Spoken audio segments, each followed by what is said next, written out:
প্রতি বছরের ন্যায় এবছরও শ্রদ্ধার সাথে দেশ জুড়ে পালিত হল স্বাধীন ভারতের প্রথম প্রধানমন্ত্রী পণ্ডিত জওহরলাল নেহরুর জন্মদিবস। দুর্গাপুর ইস্পাত নগরীর কাশিরাম দাস রোডের জাতীয় কংগ্রেস কার্যালয় নেহেরু ভবনে নেহেরু জয়ন্তী উদযাপন করা হয়। কর্মসূচিতে উপস্থিত ছিলেন পশ্চিম বর্ধমান জেলা কংগ্রেসের প্রাক্তন সভাপতি তথা প্রদেশ কংগ্রেস নেতা তরুণ রায়, আইএনটিটিউসি নেতা রানা সরকার, পূর্ণেন্দু পান্ডা, দুর্গাপুর মহকুমা কংগ্রেস সেবা দলের চেয়ারম্যান অমল হালদার সহ অন্যান্য কংগ্রেস নেতৃবৃন্দ। নেহেরুর প্রতিচ্ছবিতে মাল্যদান ও পুষ্পার্ঘ নিবেদন করে শ্রদ্ধা জানান তরুণ রায় সহ অন্যান্য নেতারা।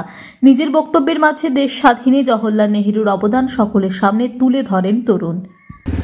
মেকিং ইন্ডিয়া, ভারতবর্ষ যা দেখছেন আজকে, পণ্ডিত নেহেরুকে যে যতই ছোট করার চেষ্টা করুক না কেন, ভারতবর্ষের ইতিহাস পণ্ডিত নেহেরুকে বাদ দিয়ে হয় না।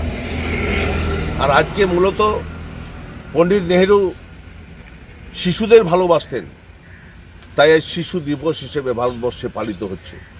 আমরা জাতীয় কংগ্রেস, আমরা নেহেরু ভবন কাশিরাম দাস নেহেরু নামাঙ্কিত, সেখানে আজকে শ্রদ্ধাঞ্জলি জানালাম এবং এখানে প্রোগ্রাম শেষে বেশ কিছু স্কুলে ছোট ছোট বাচ্চাদের কেক এবং চকলেট বিতরণ অনুষ্ঠান আমাদের হবে। সেই স্কুলে গিয়ে এই কর্মসূচি আমরা রেখেছি।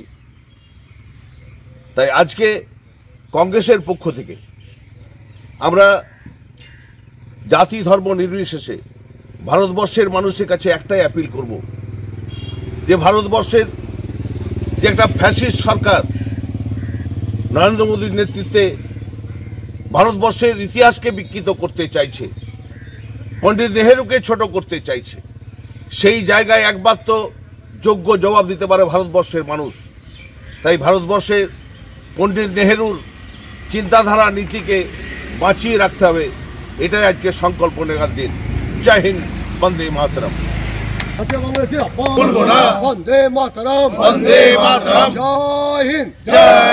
দুর্গাপুর থেকে সনাতন গড়াইয়ের রিপোর্ট, টিভি নিউজ 10। সুলভের সঠিক চিকিৎসার একমাত্র প্রতিষ্ঠান বিবেকানন্দ হসপিটাল। 24 ঘন্টা emergency service, blood bank, trauma care. আপনাদের সেবায় আমরা তৎপর। গুণমান ও পরিষেবায় দুর্গাপুর বিধাননগরের ডক্টর জাকির হোসেন এভিনিউর বিবেকানন্দ হসপিটাল শিল্পাঞ্চলের মানুষের মন জয় করেছে।